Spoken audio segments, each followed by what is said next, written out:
গভীর রাত,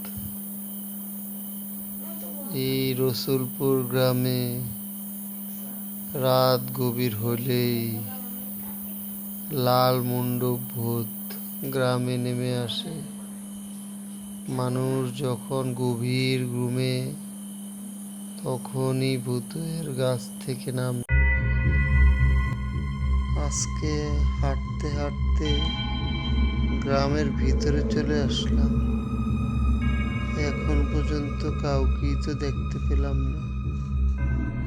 এই ঘরটা খোলা, দরজা খোলা, কি হয়েছে? এই ঘরের ভিতরে কি ঢুকবো?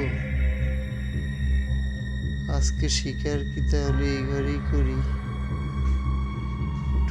ঘরেই ঢুকে দেখা যাক। ঘরে প্রবেশ করার পরে দেখলাম একটা ছোট্ট মেয়ে রান্না করতেছে। এত রাত্রে সে কি রান্না করতেছে?